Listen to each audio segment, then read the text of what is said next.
RCJ, à l'écoute de votre vie.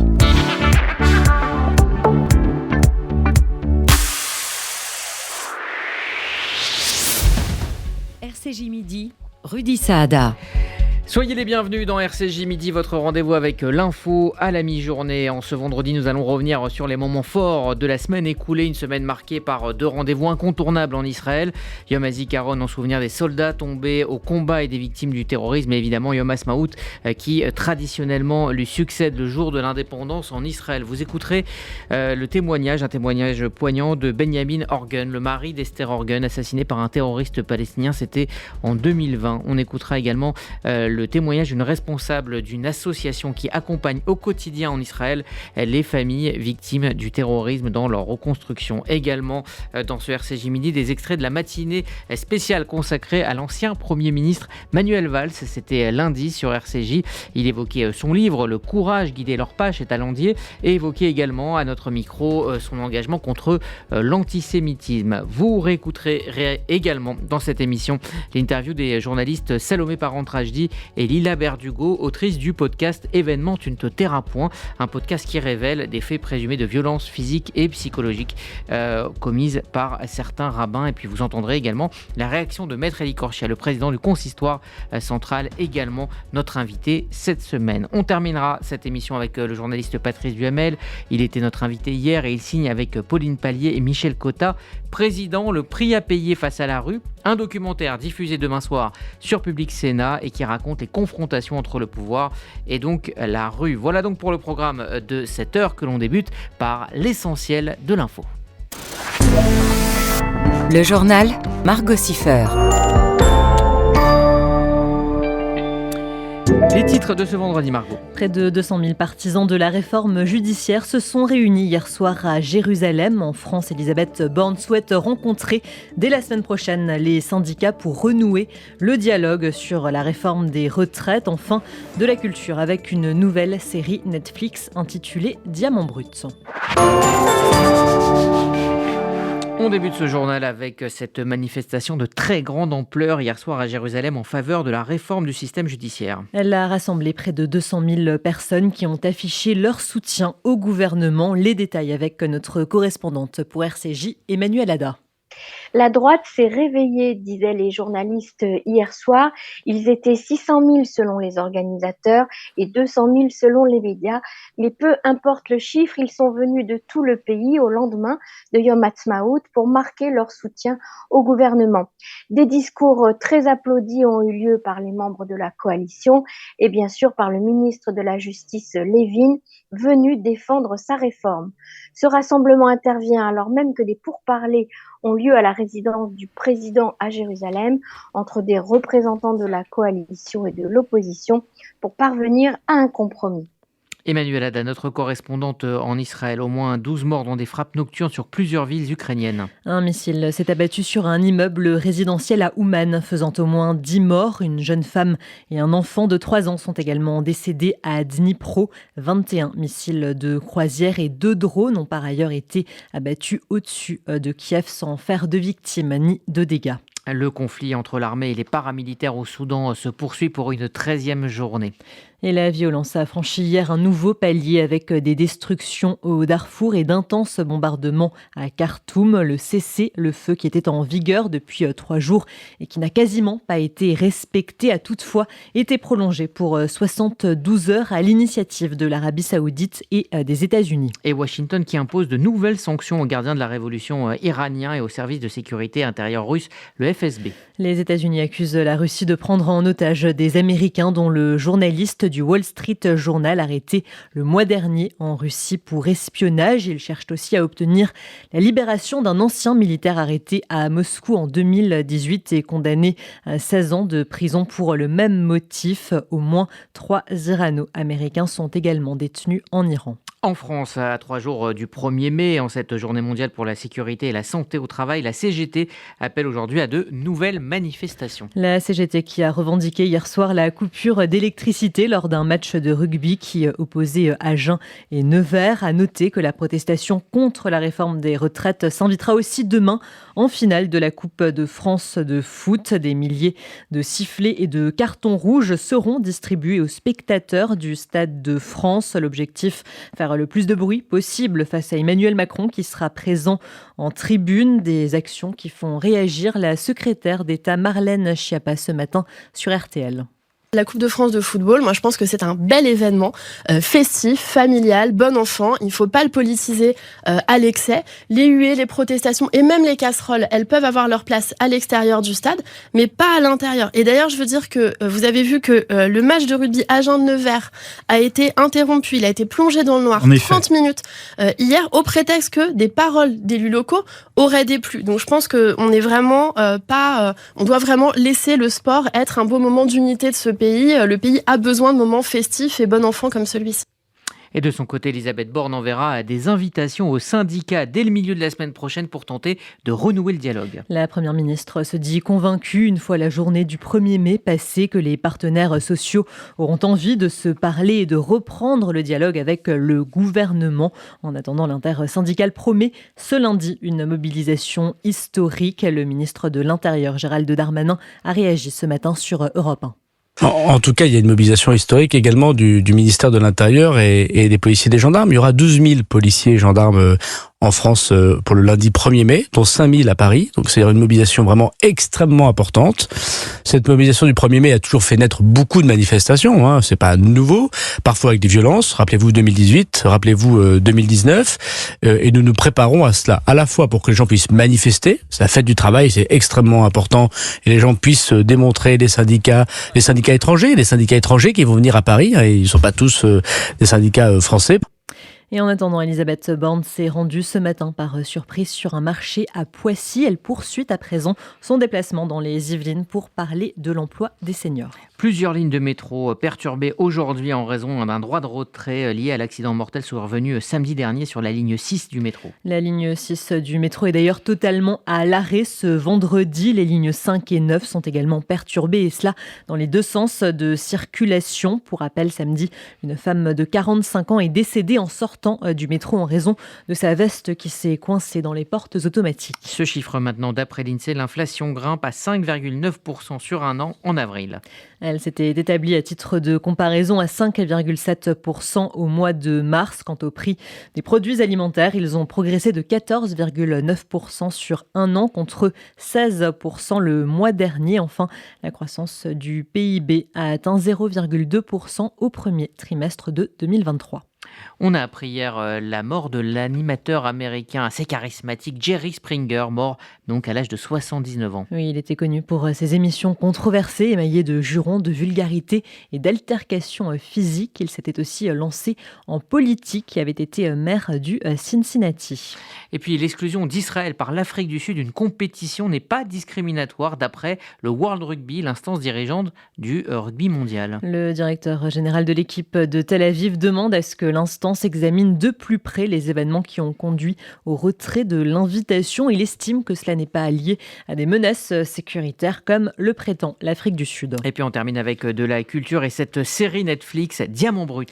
Une série centrée sur une famille juive ultra-orthodoxe de diamantaires de la ville d'Anvers en Belgique. Le casting comprend des acteurs juifs et non juifs qui ont dû apprendre le yiddish. La série figure dans le top 10 des séries non anglophones les plus vues dans le monde. Merci Margot Siffer. Dans un instant dans RCJ Midi, donc retour sur ces journées très particulières cette semaine en Israël, le Yom HaZikaron et le Yom Ha'atzmaut. RCJ Midi, Rudy Saada.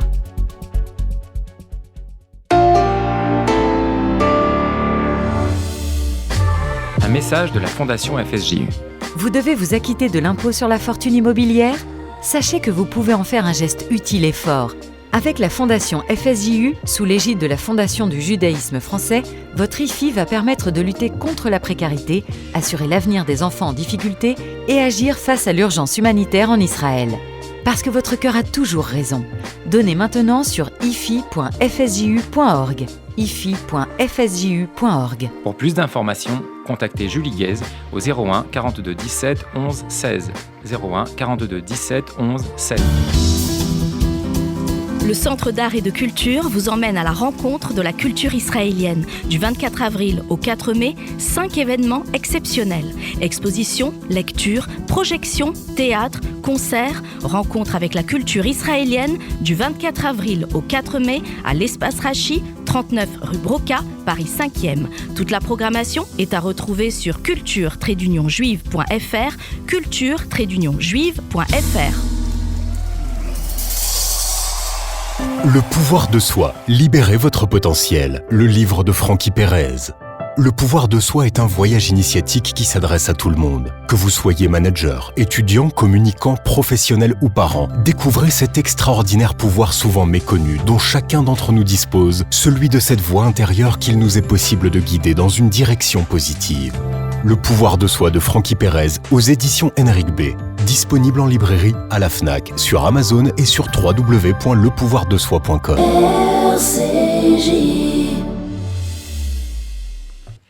Vous écoutez RCJ Midi. Nous allons maintenant évoquer Yom HaZikaron. Dirigeants politiques, familles endeuillées et autres membres du public se sont rendus cette semaine dans les cimetières pour honorer la mémoire des soldats tombés au combat et des victimes du terrorisme. Céline Corsia a recueilli à cette occasion le témoignage de Benjamin Horgen. Sa femme Esther avait été assassinée par un terroriste. C'était fin 2020. On l'écoute. Comme tout un chacun, Esther était une personne complexe, mais elle était surtout, je pense, reflétait l'amour de la vie, de la beauté, de l'esthétique, de la joie de vivre, qu'elle essayait de réaliser chaque jour. Nous avons établi une très belle famille ensemble et qu'elle a éduqué nos 6 enfants d'une manière exemplaire. Et en plus de ça, avec son travail en tant que thérapeute et en tant qu'artiste, et sa présence dans la communauté, et ses écrits également, les lecteurs du Petit Hebdo se souviennent de ses articles sur la psychologie et sur la psychologie du couple. Voilà, et elle était donc une sœur, une fille, une mère et une grand-mère adorée de toute sa famille, de tous ceux qui l'entourent, et elle nous manque beaucoup. C'est évidemment très difficile de revenir sur les faits. Néanmoins, pourriez-vous nous raconter ce qui s'est passé? Ce dimanche du 20 décembre 2020, Esther est sortie, comme c'était son habitude, pour faire un jogging dans la forêt qui est adjacente à notre village. Et ce jour-là, malheureusement, elle n'en est pas revenue. En revenant du travail, on a commencé à la chercher, et puis des recherches se sont étendues. Et plus tard dans la nuit, vers 2 heures du matin, malheureusement, son corps a été retrouvé. Elle était la victime d'un attentat particulièrement, dirais-je, cruel. Et depuis, notre vie a basculé, a changé. Nous continuons en tant que famille à aller de l'avant et à se construire et à continuer notre vie, mais elle est totalement différente de celle que nous avions avant. Le terroriste a été condamné à la réclusion à perpétuité, me semble-t-il, 1 an après le meurtre de votre épouse. Justice a donc été rendue. Quelle a été votre réaction à l'annonce du verdict? Après mûre réflexion, j'ai participé au procès. J'ai donc eu l'occasion de le voir, dirais-je, réellement en présent dans la même pièce que ce personnage mais j'ai essayé toujours de l'ignorer. Ma réaction a été que, comme vous dites, la justice a été rendue. J'espère qu'elle sera également exécutée dans le sens où on ne sera pas libéré suite à des échanges. On a malheureusement l'habitude de ce genre d'affaires qui arrivent régulièrement en Israël. Mais je pense que nous constaterons notre attention et notre énergie plus à la construction et à perpétuer la mémoire d'Esther et son œuvre et ses qualités. Nous célébrons ces jours-ci Yom HaZikaron, qui célèbre évidemment l'ensemble des victimes civiles et militaires tombées sous le coup des attentats terroristes. Est-ce que c'est important pour vous, Binyamin, qu'en ce jour de Yom HaZikaron, vous ressentiez que Am Israël, la nation, est derrière vous et près de vous, vous entoure à ce moment-là? Je pense que le Yom HaZikaron est une institution, dirais-je, une tradition très importante dans le calendrier juif maintenant, israélien. Mais il est surtout l'occasion pour, en effet, vous l'avez dit, à tout Am Israël, tout le peuple, de s'unir avec la mémoire de tous ceux qui sont tombés pour la création de l'État, que ce soit les soldats et les victimes du terrorisme. Les familles elles-mêmes,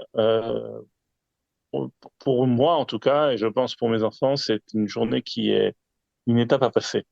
C'est un jour qu'il faut surmonter, lequel il faut être là parce que nous devons, c'est notre devoir, je pense, d'être là pour recevoir cette attention et toute l'attention unie de tout l'Am Israël autour de ceux qui sont tombés. Mais pour nous, c'est plus une journée un peu plus difficile à passer maintenant. Et je dois dire que le lendemain, Yom HaAtzmaut, est une occasion qui est, comme toutes les occasions festives, un mélange de joie et de tristesse, puisque nous continuons bien sûr à fêter toutes ces occasions joyeuses, que ce soit nationales ou religieuses ou familiales. Et à chaque fois, on ressent de manière très aiguë l'absence d'Esther avec nous pendant ces occasions-là. Et c'est à ces moments-là qu'elle nous manque le plus, forcément. Voilà donc pour ce témoignage de Binyamin Orgen. Au-delà de la solidarité d'un pays, la reconstruction est difficile, voire impossible pour ces familles. Des associations les accompagnent dans l'après. C'est le cas d'ailleurs de la famille Orgen, aidée par cette association One Family Together. On écoute toujours au micro de Céline Corsia Oriella, la responsable francophone de cette association. C'est un travail non-stop, fait par du bénévolat à 90%. Après, les gens qui sont salariés sont des assistants sociaux. C'est l'entretien c'est les bâtiments que nous avons, le principal à Jérusalem et d'autres à Ranana et Hedera, entre autres. Et c'est du bénévolat. Ce sont des bnot shirout qui viennent, qui aident. Pour les jeunes, des colonies de vacances. Il y a aussi un programme qui s'appelle Grand Frère, Grande Sœur, où des jeunes gens après l'armée sont bénévoles chez nous et parrainent pendant 1 an, 2 ans, un enfant, l'emmenant faire du sport, l'aidant pour les devoirs, l'emmenant manger une pizza, ou tout simplement répondre au téléphone quand il est en détresse. Les enfants on s'en occupe depuis depuis qu'il y a malheureusement très très très bas, 5-6 ans. On commence à leur faire des activités jusqu'à 20 ans, 30 ans, 40 ans, ils deviennent des adultes et ça continue. Et donc, mardi soir, le recueillement a laissé place à l'allégresse, comme l'avait voulu d'ailleurs David Ben Gurion. Yom HaAtzmaut a succédé à Yom HaZikaron, 75e anniversaire de l'État d'Israël. Avant d'évoquer cette fête, eh bien, il y a et aussi ces questions de fracture dans la société israélienne. Quelques chiffres sur Israël avec Églantine Delalleux.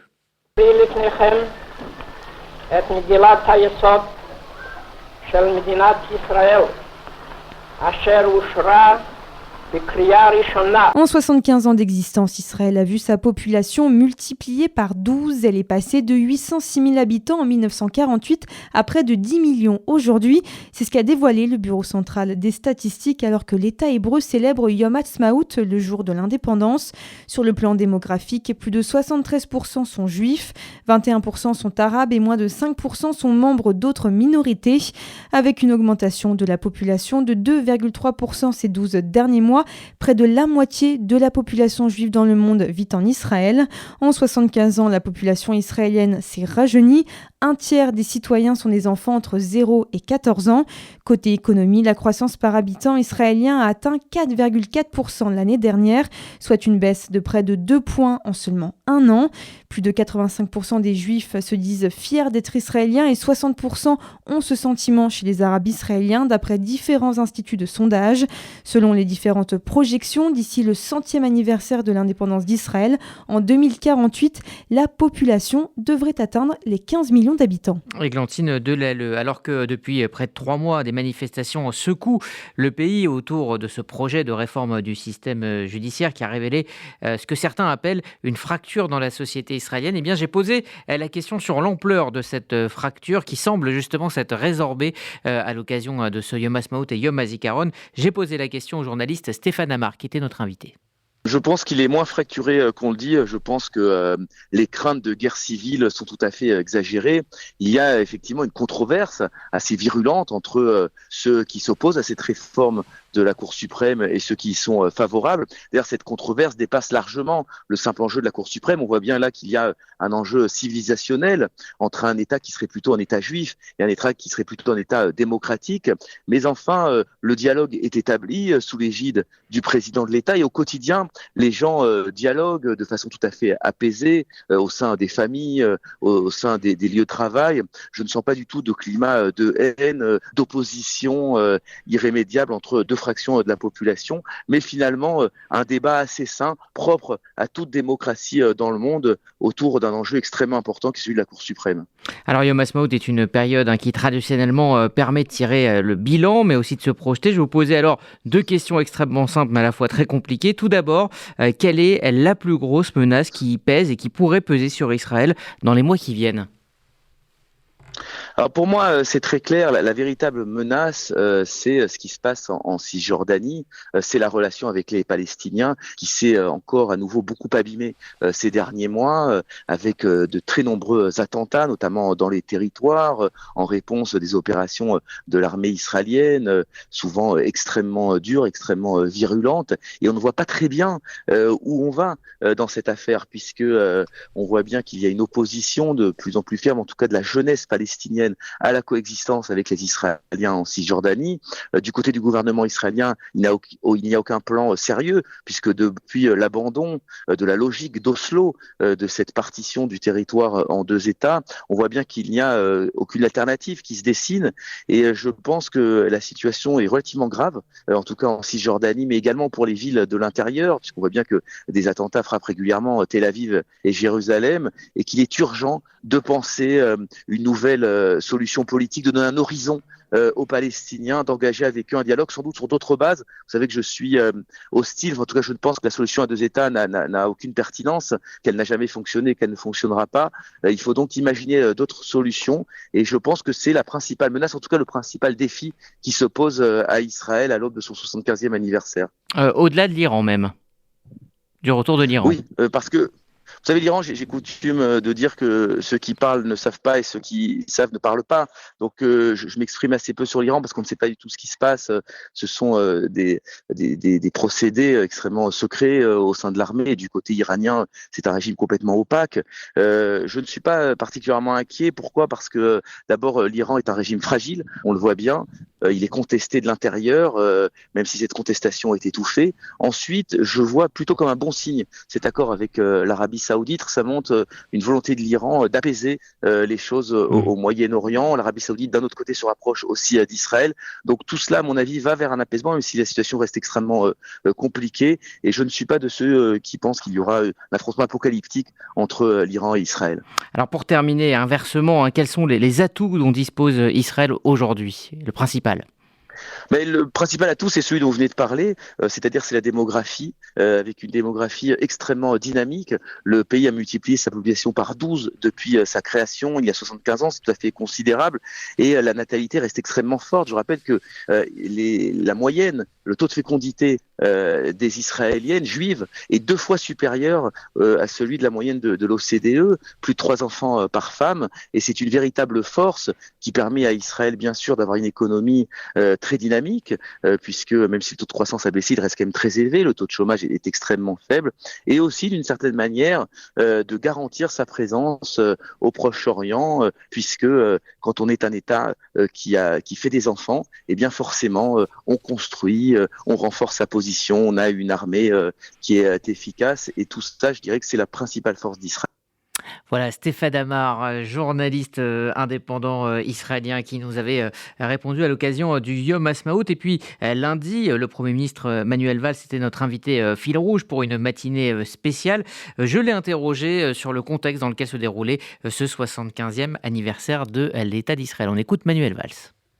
Oui, mais c'est une démocratie vivante, vive, unique au Proche et au Moyen-Orient, faut-il le rappeler. Je suis toujours inquiet quand le pouvoir politique cherche à affaiblir la justice et son indépendance. Israël n'a pas de constitution, je ne vais pas l'apprendre à vos auditeurs sur cette antenne. Mais donc c'est très important que l'équilibre qui a toujours existé grâce aux lois fondamentales subsiste. C'est le sel de la démocratie. Mais quelle vitalité! Le Premier ministre a dû en tout cas reculer. Et puis au fond, en Israël comme partout, moi évidemment... Je ne suis pas israélien, je connais bien Israël, mais je ne vais pas donner des leçons. Mais moi, je suis convaincu qu'en Israël, il y a des forces politiques centrales qui pourraient se retrouver. Et en tout cas, ne pas laisser l'avenir d'un pays, c'est vrai pour Israël, c'est vrai pour la France, dans les mains des extrêmes. Et puis pour les forces politiques en France qui prônent la proportionnelle intégrale, je demande à nos compatriotes de regarder aussi ce que ça peut donner comme résultat en Israël. Mais en tout cas, c'est cette vivacité, ce peuple israélien, le fait qu'il sorte avec des drapeaux israéliens pour marquer son hostilité à des projets qui peuvent remettre en cause l'indépendance de la justice. Et moi, je veux retenir la vivacité de la démocratie et de la société israélienne. Voilà, Manuel Valls, vous écoutez RCJ Midi. Dans un instant, on continuera d'écouter l'ancien Premier ministre qui était donc notre invité lundi dernier. Il évoquera son combat contre l'antisémitisme et sa prise de position après les attentats de Montrouge, de l'Hypercacher et de Charlie Hebdo. Et puis, nous parlerons d'un podcast, Une Terra Point, un podcast qui révèle des faits présumés de violences physiques et psychologiques commises par certains rabbins. Vous entendrez la réaction également de Maître Eli Korshia, le président du consistoire central qui était également notre invité cette semaine. À tout de suite. RCJ Midi, Rudy Saada. RCJ. Un message de la Fondation FSJU. Vous devez vous acquitter de l'impôt sur la fortune immobilière ? Sachez que vous pouvez en faire un geste utile et fort. Avec la Fondation FSJU, sous l'égide de la Fondation du judaïsme français, votre IFI va permettre de lutter contre la précarité, assurer l'avenir des enfants en difficulté et agir face à l'urgence humanitaire en Israël. Parce que votre cœur a toujours raison. Donnez maintenant sur ifi.fsju.org. ifi.fsju.org. Pour plus d'informations, contactez Julie Guèze au 01 42 17 11 16. 01 42 17 11 16. Avec ma gueule de métèque. Il y a 10 ans, Georges Moustaki nous quittait. RCJ et le département culture du FSJU vous convient à une soirée exceptionnelle le 16 mai à 20h à l'espace Rachi. Moustaki en toute intimité. Une soirée hommage aux métèques, aux juifs errants, aux pâtres grecs, avec des témoignages de ses proches, des images inédites et évidemment des artistes qui reprendront ses plus grands succès. Réservez très vite sur culture-juive.fr, culture-juive.fr et rendez-vous le 16 mai à 20h à l'espace Rachi. Vous aimez les livres, les mots, les histoires ? Alors je vous donne rendez-vous chaque mardi pour écouter mon émission Postface et découvrir des écrivains, des écrivaines qui viendront parler de leurs livres avec passion.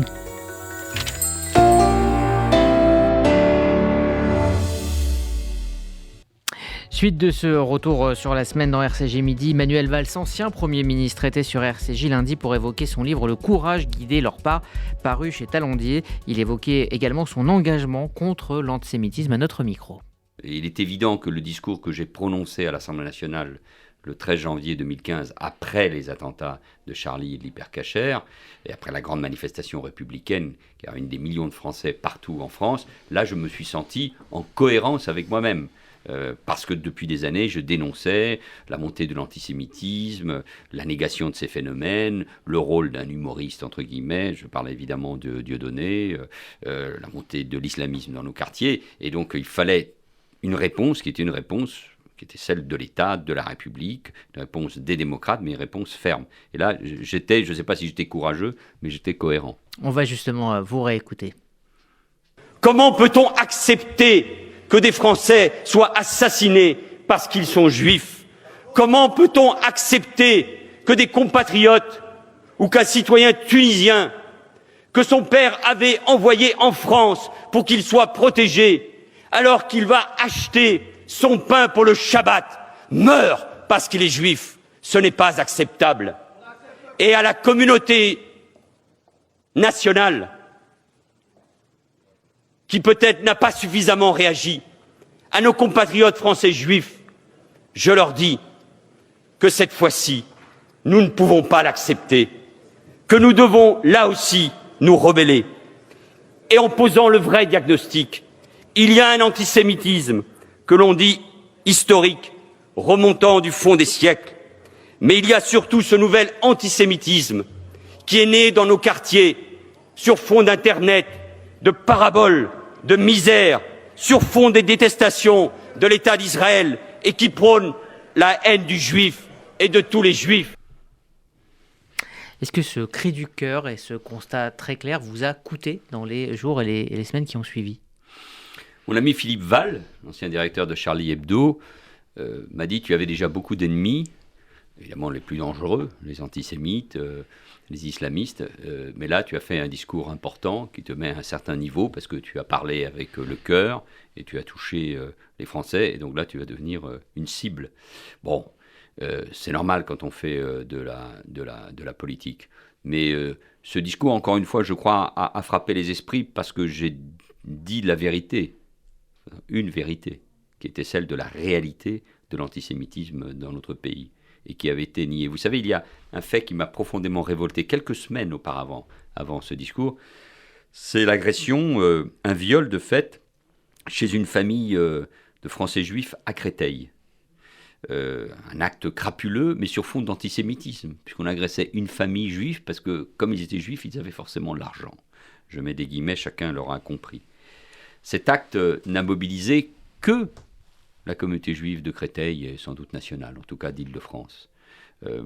Quelques jours après, à l'Assemblée nationale, j'ai dit mon indignation. Elle aurait déjà dû mobiliser les Français. Et les Français auraient dû sortir par millions dans la rue 2 ans auparavant, après les morts, les assassinats de Montauban et de Toulouse, évidemment, et des enfants qui avaient été tués parce que juifs, par un terroriste qui anticipait ce que nous allions connaître après. Donc il a fallu Charlie Hebdo, Montrouge et l'Hypercacher pour provoquer cette révolte de la part de nos compatriotes. Et encore, je disais à l'époque, n'y voyez aucun cynisme, s'il n'y avait pas eu Charlie Hebdo, il n'y aurait peut-être pas eu autant de monde dans les rues après l'acte contre l'Hypercacher de la Porte de Vincennes à Paris. Donc à ce moment-là, je comprends que c'est le moment de dire clairement les choses et que nos compatriotes prennent pleinement conscience que ce ne sont pas uniquement les Français juifs qu'on attaque, mais que c'est nous, et que si on ne comprend pas cela, on risque de sombrer. Là, il y a eu une prise de conscience, je crois, salutaire, mais il y a malheureusement tellement de piqûres de rappel, le mot est mal choisi, mais regardez tout le débat, au fond, l'indignation qui a été les nôtres, parce qu'on n'a pas qualifié comme crime antisémite l'assassinat de Sarah Halimi. Voilà, Manuel Valls qui était donc à notre micro. L'antisémitisme en France, constater et combattre. C'était le nom d'un colloque organisé cette semaine par le groupe Europe Écologie Les Verts au Sénat, une première à laquelle a assisté Églantine Delalleux. Il y a des murs qui tombent. Donc c'est l'espoir que crée en tout cas cette journée. C'est une vraie remise en question. Hier au Sénat s'est tenue une journée d'études inédite avec pour sujet la lutte contre l'antisémitisme et en particulier à gauche. Un colloque organisé par le groupe des sénateurs écologistes. Tout au long de la journée, de nombreuses tables rondes et invités comme des organisations juives, associations antiracistes, historiens ou encore élus écologistes. Les intervenants sont notamment revenus sur le populisme antisémite de la gauche gauche lors de l'affaire Dreyfus, son hésitation à entrer dans la résistance pendant la Seconde Guerre mondiale ou encore son silence lors de la montée de l'antisémitisme début des années 2000, comme lors de l'assassinat d'Ilan Halimi. Pour l'historien Robert Hirsch, la gauche a délaissé le combat contre l'antisémitisme pour plusieurs raisons. La relativisation, une discussion sur les chiffres. Deuxième aspect, c'est que l'idée, c'est le soutien à Israël, les Juifs soutiennent Israël, donc ça développe l'antisémitisme.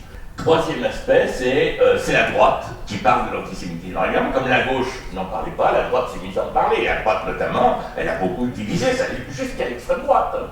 Marine Le Pen, rappelez-vous de Marine Le Pen en 2006. Alors le père, c'est différent. Le père, ça lui plaisait pas trop, ça, les manifs de soutien aux Juifs. Mais Marine Le Pen, en 2006, au moment de l'affaire Halimi, elle dit vous savez, les Juifs, le principal problème pour vous, c'est les musulmans, etc., etc. Donc la droite, évidemment, a utilisé ça. Et puis, dernière chose, et ça a été très important, c'était un peu dit ce matin, cette idée absolument absurde que l'antisémitisme avait été remplacé par l'islamophobie. Autre thème abordé, l'antisionisme et les compétitions mémorielles. En nuance, tous constatent qu'il y a une porosité dans certaines franges du parti, mais que la gauche n'est pas antisémite.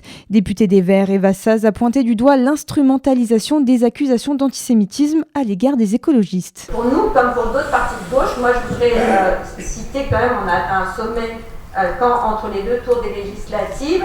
Amélie Montchalin, la députée Renaissance, a accusé de soumission à des idées antisémites son adversaire législatif, Jérôme Gage, alors qu'il est évidemment lui-même de confession juive et qu'il a lui-même créé le prix Ilan Halimi. Nous reconnaissons bien sûr l'État d'Israël et qu'en définitive, il serait bien difficile à nos contradicteurs de trouver des propos antisémites dans la bouche de l'un de nos maires écologistes. Présent à la fin de la journée, l'eurodéputé des Verts Yannick Jadot a rappelé que les écologistes ne remettent pas en cause l'État d'Israël, mais que la politique israélienne pouvait et devait être critiquée. Je me sens aussi légitime à critiquer en politique intérieure Macron, d'aller attaquer Orban, souvenez-vous de la campagne contre Soros, si ça c'est pas une campagne publique antisémite, je sais pas ce que c'est, que d'attaquer la politique de Netanyahou.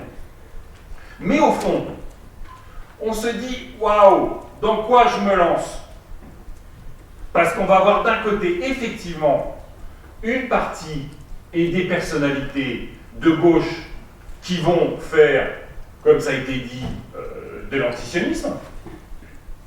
Et puis, une pression, y compris parfois venant de la communauté juive, pour dire, si vous critiquez la politique de Netanyahou, vous êtes antisémite. Et ça, dans notre construction de pensée complète, c'est pas possible.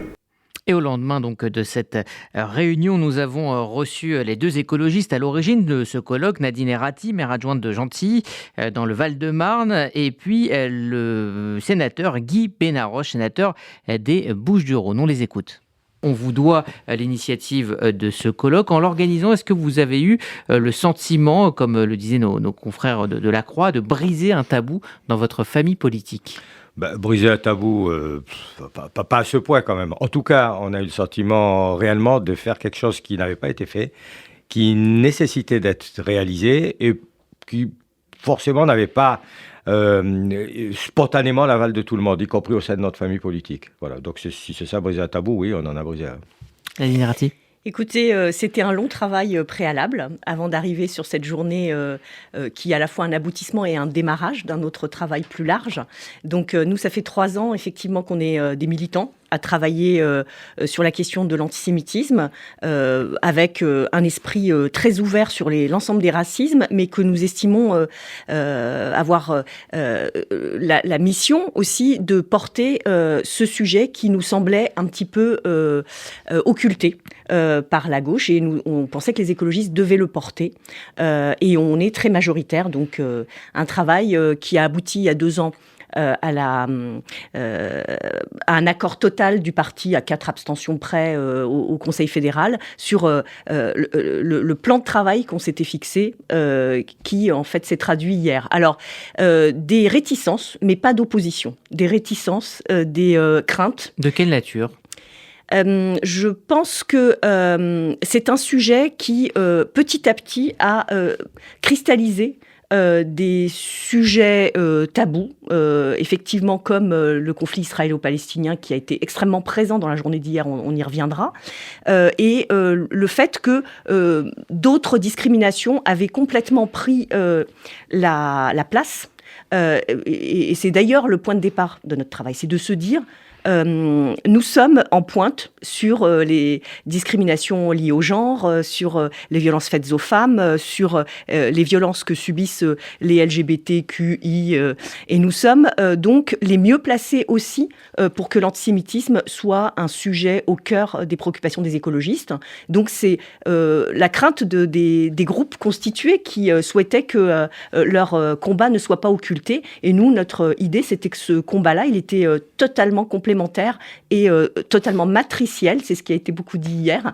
Et je crois que ces réticences ont plutôt cédé. Et là, je réponds à votre première question. Il y a eu quand même un vrai bouger sur la perception de la question de l'antisémitisme comme un combat de gauche et surtout écologiste. Alors avant d'évoquer le cœur de ce colloque et le cœur des débats, juste une question plus large. Comment en est-on arrivé là, selon vous, à cette défiance entre certains écologistes et l'idée de l'État d'Israël, parfois même la communauté juive? Pourtant, le combat écologiste est pourtant, si on le regarde de haut, parfaitement compatible avec le judaïsme, ses valeurs, même compatible avec le sionisme, qui est un retour à la terre. Qui, selon vous, a créé au fur et à mesure du temps ce fossé? Écoutez, je ne sais pas s'il y a vraiment un fossé entre un certain nombre d'écologistes au sein du parti ou au sein de nos groupes parlementaires et l'État d'Israël ou le judaïsme. Je ne pense pas qu'il y ait un fossé entre le judaïsme qui est vraiment qu'il y ait une vision qui soit de ce type-là. Par contre, effectivement, on ne peut pas nier, ça a été présent hier, même si ce n'était pas le sujet de ce colloque. Et en fait, ça a été présent, c'est normal, mais ça l'a été d'une manière tout à fait raisonnable. Et en fait, en apportant des éléments supplémentaires au débat, en particulier sur le sionisme, sur l'antisémitisme et sur le conflit israélo-palestinien. La réalité, c'est que c'est le conflit israélo-palestinien, c'est que c'est un certain nombre d'événements politiques, géopolitiques importants qui se déroulent aujourd'hui et qui se déroulent depuis des années, qui a créé non pas un fossé, mais qui a créé effectivement une façon d'appréhender le problème de l'antisémitisme différente. C'est un peu le piège d'ailleurs qui s'est posé à nous au départ, et c'est un peu la façon que nous avons eu de l'éviter, effectivement, c'est d'arriver à centraliser le débat sur ce qui nous semblait le problème de fond, qui était celui que nous voulions traiter, qui était l'antisémitisme. En tenant compte, mais pas en faisant le déterminant, en tenant compte effectivement de ce conflit israélo-palestinien. Alors, quelle est la position des écologistes aujourd'hui ? Elle est très claire, en ce qui nous concerne, telle qu'elle a été exprimée par Nadine ou telle qu'elle est exprimée par moi pour notre groupe au Sénat. Aujourd'hui, on ne peut pas nier l'incidence du conflit israélo-palestinien sur l'antisémitisme. Par contre, la réalité, c'est que les tenants, les raisons de l'antisémitisme ce sont toujours les mêmes aussi qu'il y a 20 ans, 30 ans, 50 ans, 100 ans. C'est-à-dire que les préjugés existent toujours, ce sont les mêmes, et ils sont à la base, très souvent, de ce qu'on appelle l'ancien antisémitisme, mais qui n'a pas été remplacé par un antisémitisme né du conflit. Celui qui est né du conflit est venu s'ajouter, ou en tout cas, il sert souvent de base ou de raison, aujourd'hui, de l'expression d'un nouvel antisémitisme, si on peut l'appeler comme ça. Mais en fait, au final, c'est le même, et donc la façon de le combattre, la façon d'avancer face à l'antisémitisme doit tenir compte en fait de ces éléments, mais d'une manière tout à fait réfléchie sur la vraie base du problème. C'est important. Mais je ne pense pas qu'il y ait de fossé. Il n'y a jamais eu de fossé dans mon groupe, si ce n'est que chaque résolution, par exemple, qui arrive au Sénat concernant le conflit israélo-palestinien donne lieu, bien entendu, à une discussion argumentée au sein de notre groupe, mais il n'y a jamais eu de position antagoniste chez les écologistes vis-à-vis de l'État d'Israël. Voilà, Guy Benaroche et Nadine Errati, Europe Écologie Les Verts. On va parler de toute autre chose maintenant. Les journalistes Salomé Parente-Rachdi et Lila Berdugo ont publié il y a quelques semaines le podcast événement Tu ne te tairas point. Ils révèlent des faits présumés de violences physiques et psychologiques commis par certains rabbins. Une enquête que vous pouvez retrouver sur toutes les grandes plateformes. Vous allez donc écouter Salomé Parente-Rachdi et Lila Berdugo. C'est vrai qu'avec Salomé, tout au long de notre enquête et tout au long de nos rencontres avec les victimes, on a remarqué un espèce de pattern qui était que les rabbins qui choisissaient leurs victimes, il y avait un espèce de rapport d'autorité qui s'installait et qui faisait aussi que ces abus étaient possibles. Notamment dans l'épisode 1, on a pu voir avec la femme que vous avez entendue au début dans l'extrait, qui a vécu une relation d'emprise. Dans l'épisode 2 aussi, il y a une autre femme du rabbin numéro 1 qu'on appelle dans le podcast, qui nous parle de cette relation d'emprise. En fait, voilà, ce qui nous a intéressé avec Salomé, c'était de voir que les relations qui s'installaient, qui de base des femmes qui venaient pour des conseils, qui étaient dans des moments compliqués de leur vie, dans des phases fragiles, au moment d'un décès, après une période compliquée, qui venaient pour un conseil et qui du coup se retrouvaient dans des relations d'emprise avec ces rabbins-là. Alors ce que vous interrogez plus particulièrement, c'est aussi la place du rabbin dans la communauté, parce que ces quelques rabbins prédateurs usent de leur stature, de leur place pour enclencher un processus. Oui, nous, vraiment, l'idée, c'était évidemment de s'intéresser à la figure de ce rabbin. Enfin, c'est à la fois une figure de domination comme il y a partout, pas forcément que dans les milieux religieux, un rapport d'autorité qui crée de base, je dirais, un terreau pour de potentiels abus. Et c'est vrai qu'en plus, ce qui était intéressant, c'est que la figure du rabbin, ça va être une figure qui va être très présente, enfin, en tout cas pour une partie de la communauté juive, très présente au quotidien. Donc on peut faire appel au rabbin pour plein de questions. Et en fait, cette omniprésence quelque part dans la vie quotidienne des gens, ça peut favoriser ce genre d'abus. Mais encore une fois, c'est vrai que nous, c'est aussi pour ça qu'on tenait à dire que c'était des rapports d'emprise qui étaient présents dans toutes les communautés religieuses et qu'ensuite, il y a des choses qui sont particulières au judaïsme, mais que c'est... c'est des emprises qui ont lieu partout, quoi. Ces faits, en tout cas, c'est ce que vous dites dans votre enquête, ces faits étaient connus des instances de la communauté et ces rabbins ont été soit déplacés, au mieux placardisés, mais pas clairement renvoyés. Oui, c'est vraiment là qu'on a vu en enquêtant qu'en fait, c'était des mécanismes, pour le coup, qui rappelaient vraiment ceux des mécanismes de silenciation qu'on voyait aussi dans l'Église catholique. Donc, c'est-à-dire, c'est ça, ce que vous disiez, c'est, on va dire aux victimes de ne pas porter plainte par peur que ça porte préjudice aux familles du rabbin. On va aussi déplacer le rabbin simplement en essayant de se dire comme ça va pas trop faire de vagues et on n'en parle pas du tout à la communauté, quitte à ce qu'ils ne comprennent pas trop ce qui se passe. Et il y en a carrément, oui c'est ça, on a par exemple notre rabbin numéro 2 qui lui est toujours à un poste important au consistoire alors qu'il a été condamné par un beth din. Alors le grand rabbin de France et le président du consistoire, maître Eli Korshia, vous ont répondu, ils vous ont reçu. Ils disent en substance qu'ils ne peuvent pas agir, en tout cas qu'ils peuvent agir seulement en cas de plainte. Or, les victimes n'osent pas porter plainte, c'est ce qu'on disait. Ça c'est sûr que c'est un peu... C'est la réponse qui vous a été donnée. Oui, voilà. Non, mais alors déjà, ce qu'il faut bien avoir en tête, c'est que nous, on est allés les voir eux deux, pas en tant que personne, mais vraiment en tant que représentants en fait de l'institution et représentants du consistoire. Et leur réponse à la fois, on l'entend et en même temps, on voit bien qu'aujourd'hui, c'est pas suffisant, comme c'était pas suffisant dans tous les cas de violence sexuelle, de dire il faut attendre que les victimes viennent à nous, parce que ce qu'on voit, c'est qu'il y a des mécanismes de silenciation qui font justement que les victimes ont peur de parler. Et donc, s'il n'y a pas, entre guillemets, une incitation qui pour l'instant est faite, mais par des organisations qui ne sont pas donc liées au consistoire, s'il n'y a pas cette incitation-là, quelque part, la chape de plomb, elle ne peut pas vraiment se libérer parce que les victimes auront toujours peur de prendre la parole. Voilà donc les deux autrices de ce podcast et puis invité ce mercredi de RCJ, le président du consistoire central, maître Eli Korshia, a réagi à ce podcast d'ailleurs dans lequel il est interrogé. On l'écoute. Ma réponse est très claire, cher Rudy. Si j'ai accepté de participer et de répondre à ce podcast avec le Grand Rabbin de France, puisqu'avec Chaim Korsia, nous les avons reçus toutes les deux et nous avons répondu à leurs questions, c'est évidemment parce que c'est un sujet important qui doit être traité et qui est traité d'ailleurs et qui touche toute la société. Là, on parle du prisme à l'intérieur de la communauté. Il y a pu avoir quelques cas de déviance, de problèmes, mais vous savez très bien que c'est un sujet qui touche tout le monde, tous les corps de la société, et on voit bien que la parole s'est libérée après des années où il y avait des difficultés. Je vais vous dire, je suis devenu président du Concert de France fin 2021. C'est un sujet que je n'ai jamais éludé.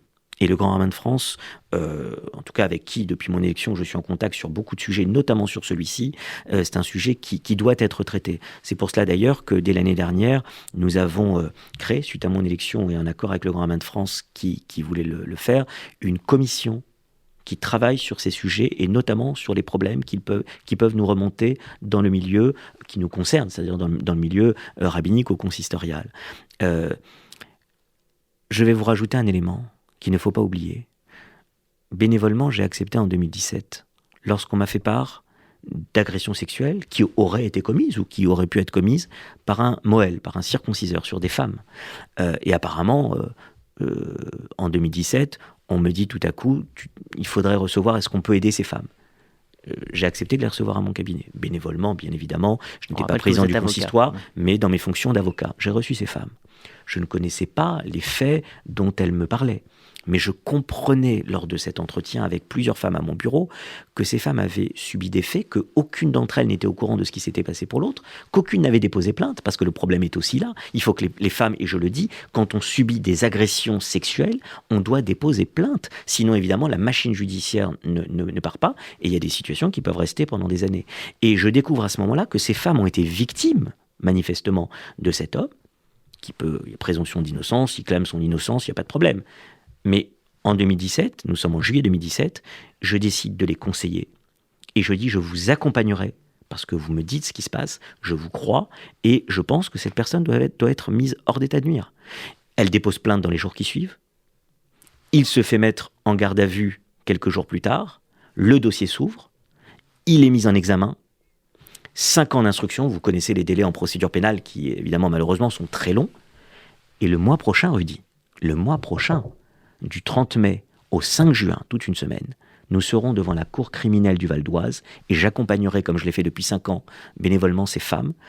Beaucoup, malheureusement, ont eu des faits qui étaient prescrits, donc seront là comme témoins, mais pas comme partie civile. Mais j'accompagnerai ces femmes qui sont parties civiles et nous verrons la décision qui sera rendue. Mais en tout cas, j'accompagnerai ces femmes parce qu'il était évident pour moi qu'il fallait accompagner ces personnes qui, pour moi, ont été victimes de faits très graves qui, j'espère, seront portés à la connaissance et donneront lieu à condamnation par la cour criminelle. Donc c'est vous dire l'importance de ces sujets. Déposer plainte, toujours, parce que quand on ne dépose pas plainte, malheureusement après, l'institution, le judiciaire ne s'est pas mise... Vous êtes d'accord pour dire qu'on a eu du mal à en parler dans la communauté ? Mais attendez... Mais toute la France a eu du mal à parler de ces sujets. Regardez depuis ces dernières années. Pour ne pas alimenter un antisémitisme ? Je pense qu'en fait, la difficulté, je l'ai vu là par exemple avec ce qui s'était passé sur ces femmes qui étaient victimes. D'abord, vous avez des gens qui disent « Nous, on ne sait pas, on ne veut pas entendre parler, de quoi il s'agit, est-ce que vous êtes sûr, est-ce que vous n'êtes pas sûr ?» Donc il y a toujours, quand on ne connaît pas les faits, une réticence. Mais ça s'est passé dans tous les autres milieux socio-professionnels qu'on connaît, où la parole de femmes se sont libérées. C'est ce que disent les deux journalistes. On le voit bien. Et j'ai l'habitude, quand on parle de politique et qu'on parle de vote juif, vous le savez très bien, Rudy, j'ai toujours l'habitude de dire il n'y a pas de vote juif en France. Et bien là, c'est un peu pareil. On suit le mouvement de la société. Il peut y avoir des personnes qui ont dévié, qui ont eu des déviances et qui ont commis des faits. Mais encore une fois, quand on ne connaît pas exactement la situation, c'est très difficile de parler, même de se prononcer.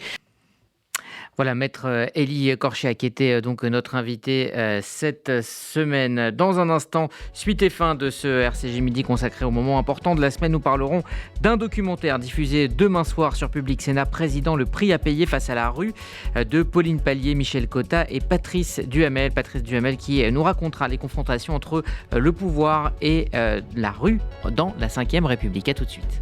RCJ Midi, Rudy Saada.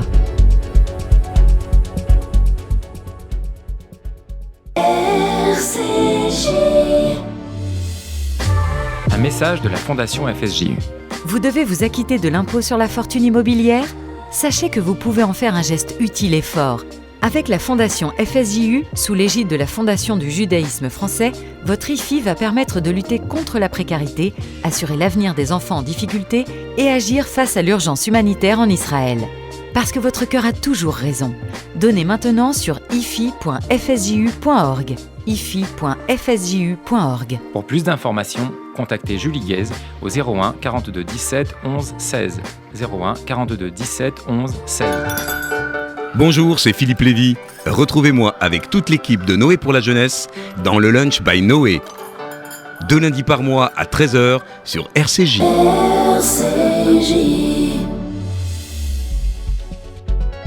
RCJ Midi, Rudy Saada. C'est un documentaire au casting impressionnant et au timing parfait que nous a présenté notre invité d'hier aux côtés de Pauline Pallier et de Michel Cotta. Le journaliste Patrice Duhamel raconte les confrontations entre le pouvoir et la rue à travers l'œil des dirigeants de gauche comme de droite qui ont dû faire face à ces mobilisations. Je vous propose donc d'écouter Patrice Duhamel. Pour être élu, il faut une énergie folle, il faut une confiance folle. Il faut foncer droit devant, il faut partir à fond et accélérer. Tout président, au moment où il accède à cette responsabilité, est enfermé. Il faut du calme, il faut beaucoup de sang-froid, beaucoup douter pour éviter de se prendre un mur. Mais il y a une très grande contradiction dans la société française. Nous voulons un président qui puisse être au sommet. Je vous ai compris. Décider de notre destin commun, et nous le voulons accessible. Comment réussir cette conjugaison ? C'est la Ve République. On était président, fait partie de la famille des gens, qui vous aiment ou qui vous aiment pas. Et donc, il faut être prêt à payer le prix. Patrice Duhamel, bonjour. Bonjour. Bienvenue sur RCJ. Vous revenez donc dans ce documentaire sur ces moments de fièvre de la Ve République avec comme point de départ mai 68. Pourquoi avoir choisi mai 68 comme point de départ ? Est-ce que cela représente une sorte de maître étalon en matière de confrontation entre le pouvoir et la rue ? Pour 2 raisons. D'abord, celle que vous venez d'évoquer, parce que c'est la référence permanente. Deuxièmement, parce qu'on traite des grands conflits entre les présidents et la rue depuis la Ve République. Donc, il y en a eu avant le mai 68, sous De Gaulle. Il y a eu une grève des mineurs très importante, mais il fallait qu'on fasse un choix. Donc, on s'en est tenu pour les développer, les décortiquer à 5 ou 6 grands événements qui ont vu cet affrontement entre le sommet, et non pas la base, mais une France qui se mobilise comme ça d'un seul coup, qui se rebelle. On ne sait pas toujours pourquoi, on ne sait pas toujours comment, on ne sait pas toujours combien de temps ça va durer. Et pas forcément la même France d'ailleurs. Oui, absolument, bien sûr. C'est pas la France de ceux qui sont dans la rue en mai 68, c'est pas du tout ceux qui sont dans la rue au moment des Gilets jaunes, ni ceux qui sont dans la rue lorsqu'il y a le grand conflit en 84 sur l'école privée. Alors on a aussi l'impression que l'objet de la violence s'est déplacé sur la personnalité des présidents, et ce depuis Nicolas Sarkozy. En regardant le film, on a l'impression que à l'époque, c'était la réforme qui était pointée du doigt, mais depuis Nicolas Sarkozy, puis ça s'est confirmé avec François Hollande, et puis encore plus avec Emmanuel Macron aujourd'hui, il y a une détestation de la personnalité du président. Comment expliquer ce glissement ? Écoutez, je pense qu'il y a eu les grands anciens parmi les présidents de la République, De Gaulle qui est hors concours, Pompidou, Giscard, Mitterrand, Chirac. Moi, personnellement, je pense qu'il y a un lien avec la guerre. C'est des personnalités, des personnages qui ont vécu la guerre, ou même quand Chirac était jeune, mais il avait une dizaine d'années, mais il se souvenait. Et les autres ont vraiment vécu la guerre comme jeunes adultes ou comme adultes. Voilà. Après, il y a le quinquennat, donc avec un électorat qui considère assez majoritairement et la coïncidence entre les législatives et les présidentielles, que c'est pas normal qu'on élise un président et qu'ensuite il ait en gros carte blanche pendant 5 ans, ce qui n'est pas tout à fait le cas d'ailleurs avec Emmanuel Macron, puisqu'il n'a pas une majorité absolue. Donc on voit bien jour après jour aujourd'hui, on l'a vu hier sur l'immigration, qu'il ne peut pas faire exactement ce qu'il souhaiterait. Et puis il y a quelque chose qui a été, je pense, moi, extrêmement, compte tenu de mon grand âge, extrêmement sous-estimé. C'est l'addition et la conjonction des chaînes d'information continues et des réseaux sociaux qui font que la vie politique est d'une certaine manière bouleversée. Oui. Et que la personnalisation, cette détestation des présidents de la République, cette personnalisation du pouvoir à outrance, débouche sur de la détestation et même parfois une forme de haine.